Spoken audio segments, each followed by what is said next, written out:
नमस्कार, the editors talk में आपका स्वागत है। आज हम जिस मेहमान से रूबरू हो रहे हैं उनकी पहचान ग्वालियर चंबल के एक दिग्गज नेता के रूप में तो है ही, पर फिलहाल वो राजनीतिक चर्चाओं के केंद्र में हैं। उपचुनाव हारे थे और इसके बाद हाई कोर्ट में जब गए तो फैसला उनके पक्ष में हुआ। हालांकि अब मामला सुप्रीम कोर्ट में है। जी आप समझ गए होंगे, आज के हमारे मेहमान हैं भाजपा के वरिष्ठ नेता और पूर्व मंत्री रामनिवास रावत जी। रामनिवास रावत जी, आपका बहुत बहुत स्वागत है। धन्यवाद। सभी को नमस्कार, सभी को प्रणाम। रावत जी, आप एक कृषक परिवार से आते हैं, उच्च शिक्षित भी हैं। राजनीति की तरफ आपका झुकाव कैसे हुआ? मैं स्टूडेंट लाइफ से ही मेरा सोच था, मेरा क्षेत्र काफ़ी पिछड़ा हुआ था कि लोगों के कुछ काम आ सकें, लोगों की सेवा करें, क्षेत्र का विकास करें। और मेरी प्रारंभ से ही, मेरा पूरा क्षेत्र असंचित क्षेत्र था, तो प्रारंभ से ही मेरे मन में ये भाव था। किसान होने के नाते मैं देखता हूँ कि बिना पानी की खेती जितनी पैदावार देती है उससे 3 गुना पैदावार पानी की व्यवस्था होने पर मिलती है। तो मैंने पानी के लिए, मैं सिंचित बनाने के लिए क्षेत्र को कुछ करूँ, अप्रोच बनाने के लिए कुछ करूँ, इन सब चीज़ों को लेके। और स्टूडेंट लाइफ से भी मैं राजनीति में रहा, वहाँ भी मैं लोगों का सहयोग करता रहा। तो उसी समय से ऐसे विचार बन गए राजनीति में आने। स्टूडेंट लीडरशिप लाने का श्रेय किसको देते? कौन है आपके राजनीतिक गुरु जो आपको यहाँ तक लाने के लिए? स्टूडेंट लाइफ में तो मैं ही खुद स्टूडेंट पॉलिटिक्स की जी। उसके बाद मैंने मंडी का चुनाव लड़ा, वो हमारे मित्र यार थे, वो पॉलिटिक्स की। उसके बाद लेट महाराज माधवराव सिंधिया, जो आज नहीं है, उनका मैं सम्मान करता हूँ। और वही व्यक्ति मुझे राजनीति में लाए। उन्होंने 90 में उस समय टिकट दिलाया जब कांग्रेस की ग्वालियर चंबल में केवल 5 सीटें हुआ करती थी। और उस समय एमएलए बनने के बाद मैं जुडिशरी की परीक्षा भी दे रहा था, उसमें मेरा चयन भी हो गया था, लेकिन एमएलए बनने के बाद हुआ। मैं छोड़ भी रहा था, लेकिन उस समय सिंधिया जी से मिलने गया तो उन्होंने मना कर दिया और कहा कि इस क्षेत्र में ज़्यादा काम कर सकोगे, और यहीं रहिए। फिर आप जब पहला चुनाव आपने जब लड़ा सिंधिया जी के नहीं आपको जो है इस राजनीति की राह पर लेकर आए, उसके बाद लगातार आप चुनाव लड़ते रहे और दिग्विजय सिंह सरकार में आप मंत्री भी बने जी। तो उस समय आपकी क्या चुनौतियां थी और आपने कौन से ऐसे विकास कार्य किए जो आज आप याद करते हैं या आप उपलब्धियों में गिने जाएंगे? देखिए, जहाँ तक विकास कार्यों की बात है, सिंचाई के लिए बारदा बांध बनवाया और पूरे क्षेत्र में रोडों के जाल बिछाने के लिए मैं लगातार लड़ता रहा और लगातार काम कराता रहा। इसी के साथ साथ विजयपुर काफ़ी पिछड़ा हुआ क्षेत्र था, वहाँ भी लोग आगे बढ़े, विकास के पथ पर आगे चले। केवल हमारी इच्छा थी कि बड़ी बड़ी इंडस्ट्री स्थापित की जाए, वो ज़रूर मैं नहीं कर सका, प्रयास रहा, लेकिन वहाँ सफलता नहीं मिल सकी। आज भी मैं प्रयासरत हूँ कि वहाँ बड़ी इंडस्ट्री लाने का काम किया जाए जिससे बेरोजगारी मिटे। मेरा पूरा क्षेत्र ट्राइबल क्षेत्र है, ट्राइबलों के लिए मैं लड़ा। विधायक रहते हुए मैं 14 दिन भूख हड़ताल पर भी बैठा बच्चों की बीमारी के कारण।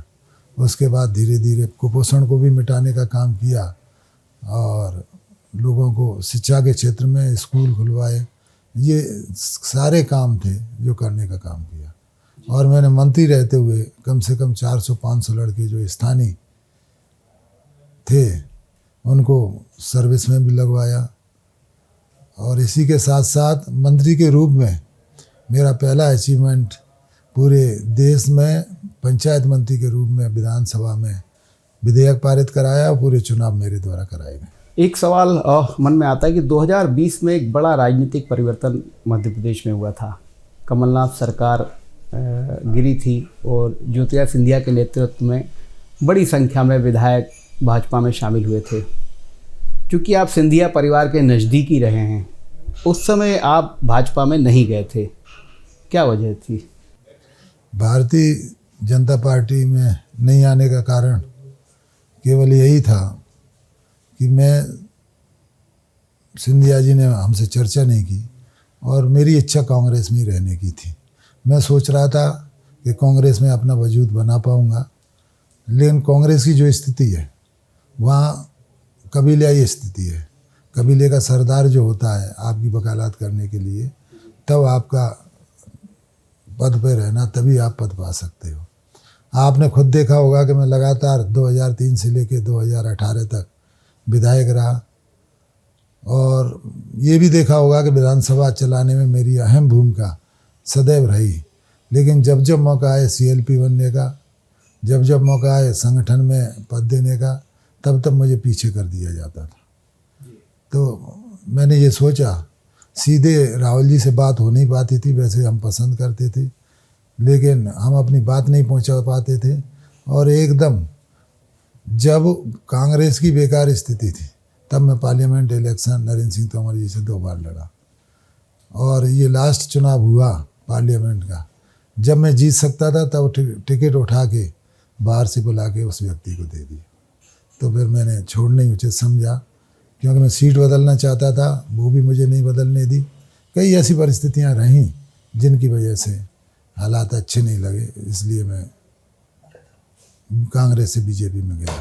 क्योंकि बीजेपी में जाने का एक कारण और था, स्टूडेंट लाइफ में मैं RSS से जुड़ा भी रहा था। अच्छा, तो आप संघ की शाखाओं में गए हैं? स्टूडेंट लाइफ कम समय के लिए। अच्छा, तो थोड़ा सा विचारधारा में आपके संघ का भी जो है राष्ट्रवाद वाला भी मन में रहता था? देखिए, राष्ट्रीयता और राष्ट्रभाव तो चाहे कांग्रेस में हो चाहे बीजेपी में हो, कहीं भी हो, हर नागरिक के मन में रहना चाहिए। राष्ट्र से आगे और राष्ट्र से बड़ा कुछ नहीं है व्यक्ति के लिए। दूसरा, आपने जैसा कहा कि जब आप कांग्रेस में थे तब राहुल गांधी तक आप अपनी बात पहुंचा नहीं पाते थे, तो क्या ये बात बिल्कुल सही कि आप समय मांगते थे, वहाँ समय नहीं मिलता था? यही स्थिति लगभग समझो। हालांकि वो व्यक्ति काफ़ी अच्छा व्यक्ति है, हमें स्नेह करता था, लेकिन वो पॉलिटिकल नहीं है। फिर जब 2020 में आप कांग्रेस छोड़ के भाजपा में नहीं आए, फिर 2024 में ऐसा अचानक कैसे मन बदला, और आपको भाजपा में लाने के पीछे किसका योगदान है?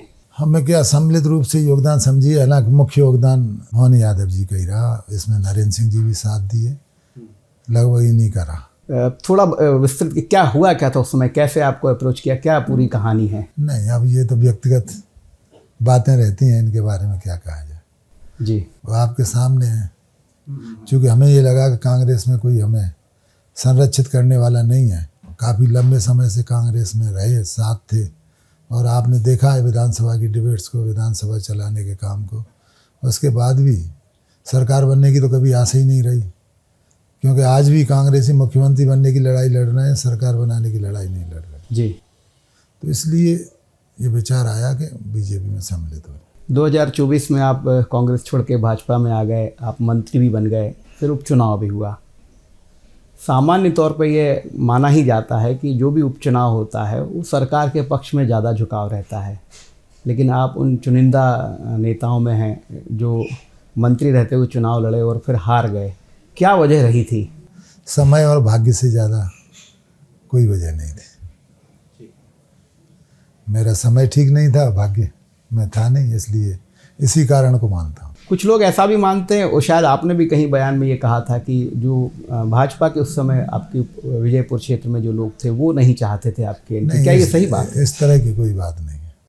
सबने मिलकर चुनाव लड़ा था। अब जो भी है, समय तो समय जब ठीक होता है तो सब लोग साथ देते हैं, और समय जब बेकार होता है तो जी अपनी छाया भी साथ छोड़ जाती है।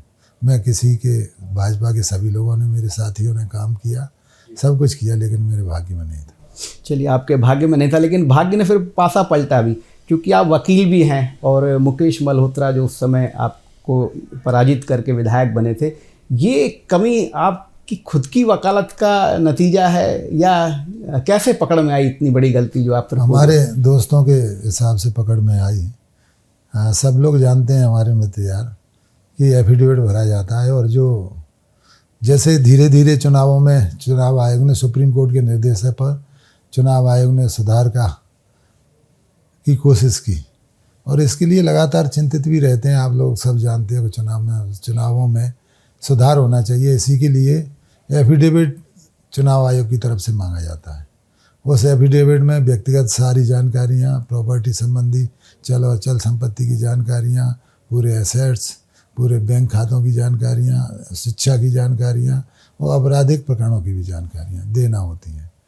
उन आपराधिक प्रकरणों में अगर गलत जानकारी दी है तो वो डिस्क्वालीफाई माना जाता है। डिस्क्वालीफाई नहीं, वो करप्ट प्रैक्टिस के कारण उसका चुनाव रद्द कर दिया जाता है। दूसरी एक, चूँकि ये बहुत महत्वपूर्ण है कि उपचुनाव था और चूँकि कांग्रेस भी पूरी निष्ठा और ताकत के साथ चुनाव लड़ रही थी, उसके बाद उनकी भी पूरी टीम लगी थी। एक बड़ी टीम ने, चूँकि फॉर्म भरने में सब देखा होगा, पर ये त्रुटि रह गई और आपने इस चीज़ को पकड़ा और आज आप जो है मुझे लगता है कि अगर सुप्रीम कोर्ट का फैसला आ जाएगा तो स्थिति और स्पष्ट हो जाएगी। पर एक सवाल और मन में आता है कि विजयपुर चूँकि आदिवासी बहुल सीट भी, वहाँ पर आदिवासी मतदाता ज़्यादा हैं, आपके समाज के वोट स्वाभाविक रूप से कम ही हैं। आपका कैसा नेटवर्क है कि आप लगातार वहाँ से जीतते रहे? क्या मतदाताओं से कैसा आपका संबंध है? कैसे इसको लोगों के बीच में रहना, लोगों से संपर्क करना, हर समय फ़ोन चालू रखना, हर समय लोगों के लिए सदैव काम करने के लिए तत्पर रहना और 24 घंटे मिलने के लिए मेरे खुले दरवाजे हैं। दूसरी, आप कांग्रेस की सरकार में मंत्री रहे, भाजपा की सरकार में मंत्री रहे और आदिवासियों के लिए स्वाभाविक है आपने बहुत काम किया होगा, लेकिन अभी भी आप क्या गुंजाइश देखते हैं? क्या कमी है आदिवासियों के जीवन में, आदिवासियों की शिक्षा में? क्या और होना चाहिए? देखिए, धीरे धीरे सुधार तो हो रहा है, लेकिन आदिवासियों के लिए जितना भी सहयोग किया जाता है, जितनी भी राशि उनका जीवन स्तर उठाने के लिए दिया जाता है, जो राशि दी जाती है, अनुदान दिया जाता है, उसमें प्रशासन की एक कमी है और उन लोगों का भी ऐसा सोच बना दिया है कि ये राशि तुम्हें इस वजह से मिल रही है कि तुम इसकी मौज करो। इसलिए अभी तक हम आज तक उनको ये नहीं बता पाए हैं, ढंग से समझा पाए हैं कि ये राशि तुम्हें तुम्हारी जीवन स्तर उठाने के लिए दी जा रही है, क्योंकि बहुत सारी राशि तो भ्रष्टाचार के भेंट चढ़ जाती। जब तक हमारा कमिटमेंट राशि देने का तक सीमित रहा, ये बताने तक नहीं पहुंच पाए कि ये राशि तुम्हें इसलिए दी जा रही है कि तुम अपना जीवन स्तर ऊंचा उठाओ। हमारा जो ट्राइबल पीटीजी ग्रुप में आता है शहरी आदिवासी, हम कभी एक व्यक्ति को मकान बनाते हैं, मकान बनाने के बाद आज भी उनकी वही स्थिति है कि 18 वर्ष का लड़का हो गया फिर आके खड़े हो गए कि साहब ऐसे मकान चाहिए। ये नहीं बता पाए कि भाई आपको मकान है, पढ़ने की सुविधा है तो आप बच्चों को पढ़ाओ, आपको रिजर्वेशन है, सीधे नौकरी देने का प्रावधान है। ये कमियां शासन की तरफ से रही। ये बहुत बारीक दृष्टिकोण आपने जो देखा है, मुझे लगता है ये बहुत महत्वपूर्ण है और ये सरकार के लिए और नीति बनाने वालों के लिए भी बहुत महत्वपूर्ण आपका सुझाव भी है ये, एक तरीके से देखा है। एक सवाल और है कि 2028 का चूँकि चुनाव होगा ही, ऐसा सुनने में आ रहा है कि रामनिवास रावत अपनी सीट बदलने जा रहे हैं। बिल्कुल, निश्चित रूप से। वो शायद वापस आप जहां आपकी जन्म, मैं इसलिए नहीं जा रहा कि मुझे चुनाव के हारने जीतने से कोई भय है, मैं इसलिए जा रहा हूँ कि भारतीय जनता पार्टी भी चाहती है और हम भी चाहते हैं कि भारतीय जनता पार्टी के पक्ष में जब हम पहुँच गए तो हम अपने तक ना देखें, पार्टी के अच्छे के लिए भी सोचें कि उस आदिवासी सीट से एक आदिवासी को टिकट देने पर कम से कम 10-8 सीटों पर आदिवासियों को प्रभावित किया जा सकता है, जो भाजपा के काम आएगा, भाजपा के पक्ष में जाएगा। तो ये मतलब भाजपा भी जो है चाह रही है कि आप सीट बदलें और आप पार्टी के मुझे अभी तक कहीं से कुछ नहीं कहा गया है। क्योंकि आप जब ज्योतिराज सिंधिया ने जब अपनी पार्टी छोड़ी थी, कांग्रेस और बीजेपी ज्वाइन की थी, उस समय चूँकि आपने जब आप कांग्रेस के कार्यकारी अध्यक्ष भी थे और आपने काफ़ी सारी बातें उन पे आरोप भी लगाए थे, अब आपके कैसे संबंध हैं? क्योंकि उनके पिताजी से तो आपके बहुत अच्छे संबंध रहे थे। देखिए, अब ये तो व्यक्तियों की बात होती है, सब में अंतर होता है। उन्होंने व्यक्तिगत नुकसान बहुत पहुंचाया उसमें, अब सब भूल गए, हम भी भूल गए, पर बहुत आमने सामने मिल जाते हैं तो नमस्कार हो जाती है। इससे ज़्यादा अभी कुछ नहीं है? नहीं, इससे ज़्यादा और क्या संबंध होंगे। वो हमारे नेता हैं, केंद्र में मंत्री हैं जी, हम उनका सम्मान करते हैं। वैसे अगर देखा जाए पिता पुत्र की राजनीतिक स्टाइल में या राजनीतिक तौर तरीकों में कितना अंतर देखते हैं आप? क्या बड़े सिंधिया में क्या? हर व्यक्ति के विचारों का, हर व्यक्ति के स्वभाव का, हर व्यक्ति के सोच का अलग अलग अंतर होता है। वो वास्तव में माधवराव सिंधिया देवतुल्य आदमी थे, बड़ा निष्कपट हृदय, कभी किसी भी तरह कभी उन्होंने झूठी नहीं बोला, मैं समझता हूँ, मुझसे तो कभी झूठ ही नहीं बोला। और ये भी सुनते हैं कि ये जो ज्योतिराज सिंधिया है थोड़ा सा जो है इनमें अहम का भी वो है। अब ये उनका व्यक्तिगत मामला है, इसके बारे में मैं कुछ नहीं कहूँगा। ऐसा आपको क्या उम्मीद है? सुप्रीम कोर्ट में अब आपकी तरफ से पैरवी हो रही है, आप कितने आशावान हैं? देखिए, मैं तो हमेशा पॉजिटिव सोचता हूँ और पॉजिटिव एनर्जी लेके काम करता हूँ। हम पूरी तरह से आशावान हैं कि हम जीतेंगे। आपने बहुत सारे मुख्यमंत्रियों को देखा अपने राजनीतिक जीवन में, डॉक्टर मोहन यादव में क्या विशेष है? डॉक्टर मोहन यादव सच और स्पष्ट कहने वाले व्यक्ति हैं। मैं समझता हूँ कि मेरी जानकारी के अनुसार या मुझे लगा, झूठ नहीं बोलता और जहाँ घोषणा करता है उसका इम्प्लीमेंटेशन कराता है और एक अच्छा सोच, अच्छा विचार लेके चलता है। जैसे इस वर्ष कृषि को बढ़ावा दें, कृषि कल्याण वर्ष मनाया। पिछले वर्ष उन्होंने उद्योगों को ज़्यादा से ज़्यादा औद्योगिक निवेश लाने के लिए उन्होंने काम किया। तो काम कर रहे हैं और अच्छा व्यक्ति है, काफ़ी दौरे भी करता है और काम भी करता है। आपने पोस्ट ग्रेजुएशन किया, उच्च शिक्षित आप हैं, वकालत भी की है, आप गोल्ड मेडलिस्ट भी हैं, मैंने ये भी देखा है, आपके बारे में कहीं पढ़ा। यदि आप राजनीति में नहीं होते तो आप क्या होते? जो संभव ही नहीं उसकी क्या कल्पना करना। आपका कोई प्लान भी नहीं था? नहीं, हम जिस क्षेत्र में चलते हैं पूर्ण तन्मयता से चलते हैं, फिर हम सोचते नहीं हैं। जो व्यक्ति दो विचारों को लेके चलेगा, मैं समझता हूँ कभी दोनों में सफल नहीं हो पाएगा, क्योंकि उसके मन में ये हमेशा भाव रहेगा कि मैं इसमें असफल हो जाऊँ तो इसमें जाऊँगा। अरे हम असफल क्यों होंगे? हम जहाँ जा रहे हैं वहाँ पहुँच के रहेंगे और जाएंगे।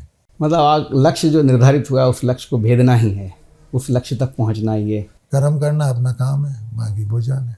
दूसरा एक सवाल और है कि क्या रामनिवास रावत के पुत्र या पुत्री भी राजनीति में आएंगे या उनको बिल्कुल अलग, या उनके ऊपर निर्णय छोड़ा है, क्या रहेगा? वो उनके ऊपर निर्णय है, कौन कर सकता है कौन नहीं कर सकता। ज़बरदस्ती किसी को नहीं बढ़ाया जा सकता। उनकी कैपेसिटी होगी तो वो आएंगे और आगे बढ़ेंगे। आपका खुद का आकलन क्या है? क्या उनमें से किसी बच्चे में लग रहा है कि राजनीति का थोड़ा रामनिवास रावत कर भी सकते हैं और नहीं भी, जैसे वो ये उनकी इच्छा के ऊपर। अमित शाह जब आए थे ग्वालियर चंबल में रीजनल कॉन्क्लेव में, तब वो ये बात कह के गए थे कि मध्य प्रदेश चूँकि सेंटर में स्थापित स्टेट है, उसकी अपनी एक अलग जो है लॉजिस्टिक में बहुत महत्वपूर्ण भूमिका है, और जो अन्य राज्यों से सटे हुए जो सीमा क्षेत्र हैं मध्य प्रदेश के, वहाँ औद्योगिक विस्तार होना चाहिए।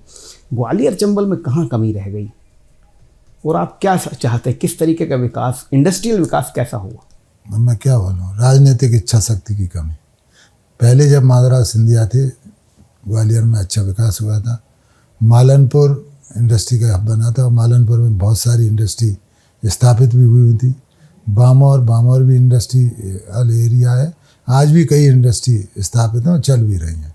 लेकिन जितना उसके बाद ये नहीं कह सकते कि वो इंडस्ट्रियल एरिया आगे बढ़ा। और धीरे धीरे कुछ इंडस्ट्री ने अपने पैर समेटे और चले गए और कुछ अभी चल रही हैं। तो इसमें कहीं ना कहीं कमिटमेंट स्थानीय नेताओं के, राजनीतिक इच्छा शक्ति की कमी, और इंडस्ट्री स्थापित करने के लिए लोगों को योजनाएं चाहिए, लोगों को लाभ चाहिए। पहले टैक्स फ्री किया था। इस तरह से एक दृष्टिगत रूप से सोचना पड़ेगा कि हम इंडस्ट्रियों को कैसे लाया जाए, और केंद्र में बैठे हुए इसके लिए लोग हैं, वो ज़्यादा जिम्मेवार हैं। और राज्य में बैठे हुए लोग इंडस्ट्रीज़ को, जैसे मोहन यादव जी ने निवेश लाने का काफ़ी प्रयास किया, मॉनिटरिंग थोड़ी सी कम हुई। हमारे यहाँ सीमेंट का प्लांट लगाने की बारी आई है, वो काम भी कर रहे हैं, लेकिन मॉनिटरिंग अगर समय समय पर होती रहे तो मैं समझता हूँ कि इन सभी को इम्प्लीमेंट किया जा सकता है। दूसरा जो एक बड़ी सड़क परियोजना वहाँ पर है, ग्वालियर चंबल में है, जिसका किसान क्यों विरोध कर रहे हैं? किसानों की एक तो भूमि जा रही है जी, किसान जो जमीन जोत रहे हैं वो पूरी लगभग चली जाएगी। मुआवजे का इतना, किसान के पास केवल एक ही व्यवसाय होता है, खेती जी। और दूसरा ये है कि वहाँ बहुत सारा राजस्व रिकॉर्ड उल्टा सीधा पड़ा हुआ है। किसी की भूमि कहीं है, किसी की भूमि कहीं है। तो इन समस्याओं के कारण लोग थोड़े से चिंतित हैं और इस घटना का, इस प्रोजेक्ट का विरोध कर रहे हैं। ऐसा नहीं है कि प्रोजेक्ट का विरोध करने का कोई कारण और हो। कि आप सरकार के भाजपा में तो हैं ही और सरकार के भी आप करीब हैं, सुझाव आपने दिया है कि इसका समाधान कैसे होगा अगर इतनी बड़ी परियोजना का लगातार विरोध होगा? नहीं, इस तरह का कोई बहुत ज़्यादा आगे आगे विरोध नहीं हो रहा है। केवल भूमि अधिग्रहण वाला मामला सुलझ जाए तो इस तरह का कोई विरोध नहीं कि ज़बरदस्त रूप से कोई विरोध कर रहा हो। आपके क्षेत्र में खासकर श्योपुर जिले में एक बहुत बड़ी उपलब्धि है, कूनो जो है चीता अभ्यारण्य हो गया, और अच्छी बात यह भी है कि ये प्रोजेक्ट सफल होता हुआ दिख रहा है। लगातार जो है चीते वहाँ पर पनप रहे हैं। तो जो वन विभाग का या इंटरनेशनल जो प्रोजेक्ट मॉनिटरिंग हुई है उसमें इस प्रोजेक्ट को सफल माना जा रहा है। आपके हिसाब से कितना बड़ा बदलाव लाएगा श्योपुर आपके ज़िले में? नेशनल पार्क बन चुका है, कूनो में चीते छोड़े गए हैं, चीते आ भी गए हैं। चीता एक सबसे तेज चलने वाला प्राणी है। तो जब तक सफारी नहीं बना पाएंगे, दोनों तरफ सफारी बनना चाहिए, सफारी बन जाएंगे तब कहीं जाके चेंज आएगा। धीरे धीरे बढ़ रहे हैं, टूरिस्ट जब आएंगे चीता देखने को मिलेगा तब टूरिस्टों की संख्या बढ़ेगी। जिस तरह से सवाई माधोपुर में परिवर्तन आया है या जहाँ जहाँ भी टाइगर रिजर्व वहाँ भी सब परिवर्तन आया है। धीरे धीरे सभी जगह परिवर्तन आएगा, लेकिन इसके लिए ज़रूरी है स्थानीय व्यक्ति का सशक्त होना। कब आप पुनः मंत्री बन रहे हैं? नहीं, अभी तो मैं एमएलए ही नहीं हूँ। नहीं, अब हाई कोर्ट का फैसला आया, सुप्रीम कोर्ट में भी आखिरी सुनवाई है, तो ये मान के चलें कि रामनिवास रावत जी इसी साल में पुनः मंत्री बन जाएंगे? नहीं, मैं भविष्य की ज़्यादा सोचता नहीं। फैसला आने के बाद ही मैं बता पाऊँगा कि मैं क्या, और पदों के पीछे मैं दौड़ता भी नहीं। अब मैं कुछ नेताओं के नाम लूँगा और मैं चाहूँगा कि आप उनके बारे में एक लाइन में विश्लेषित करें। प्रधानमंत्री नरेंद्र मोदी। प्रधानमंत्री नरेंद्र मोदी राष्ट्रीयता से ओतप्रोत है, राष्ट्र का सम्मान बढ़ाने में सबसे आगे रहे हैं, और राष्ट्र को पहले विश्वगुरु कहा जाता था, भारत को सोने की चिड़िया कहा जाता था, अब उसको भी आगे बढ़ाने का काम कर रहे हैं। मैं समझता हूँ कि सक्षम नेतृत्व उन्होंने दिया है और देश का नाम पूरे विश्व में बढ़ाने का काम उन्होंने किया है। राहुल गांधी। राहुल गांधी बहुत अच्छे व्यक्ति हैं, अच्छे विचार रखते हैं, लेकिन पॉलिटिकल नहीं। ज्योतिरादित्य सिंधिया। वो भी बहुत मेहनत करते हैं और सफल रहते हैं, जनता से लगातार संपर्क बनाए रखते हैं। पूर्व मुख्यमंत्री कमलनाथ। कमलनाथ भी अच्छे व्यक्ति हैं, बहुत लंबे समय से राजनीति में रहकर और देश के केंद्र में कई मंत्रालयों के साथ उन्होंने सेवा की है। प्रशासन के मामले में काफ़ी अच्छा आदमी था और जो करता था दम से करता था। उनको काफ़ी लोगों ने बताया कि तो आपकी सरकार जा रही है, और विश्वास नहीं किया, ये कमी उनमें थी। पूर्व मुख्यमंत्री दिग्विजय सिंह। वो हमारे परम आदरणीय हैं, परम सम्माननीय है। अच्छा, एक आखिरी सवाल और कि मध्य प्रदेश में कांग्रेस 2003 तक बहुत अच्छे से जो है रही, उसके बाद लगातार पतन होता गया। आप कांग्रेस में रहे भी हैं और अब बीजेपी से भी कांग्रेस को देख रहे होंगे। कहाँ कमी है कांग्रेस में? क्या दिक्कत है? क्या गुटबाजी बहुत ज़्यादा है, पट्टाबाज ज़्यादा है? कहाँ मैंने कहा कांग्रेस में पहले लोग कबीले बनाते हैं, अपने कबीले को मजबूत करते हैं और पद प्राप्त करने की सोचते हैं, बस एक ही काम। मेरी दृष्टि में आज भी कांग्रेस में सरकार बनाने की चिंता नहीं है, सरकार लाने की चिंता, मुख्यमंत्री बनने की चिंता मुझे आज से दिखती है कि लोग मुख्यमंत्री बनने की लड़ाई लड़ रहे हैं, ना कि सरकार लाने की। 2028 के चुनाव में ग्वालियर चंबल में क्या होगा, क्या स्थिति रहेगी? बीजेपी अच्छी स्थिति में आएगी। तो ये थे रामनिवास रावत जी, जिन्होंने बड़ी बेबाकी से हमारे सारे सवालों के जवाब दिए। उन्होंने अपने राजनीतिक कैरियर के बारे में भी विस्तार से बताया और बहुत खुलकर कांग्रेस बीजेपी के बारे में भी अपनी बात रही। आज के लिए बस इतना ही। अगली बार फिर मिलेंगे किसी नए मेहमान के साथ। तब तक के लिए नमस्कार।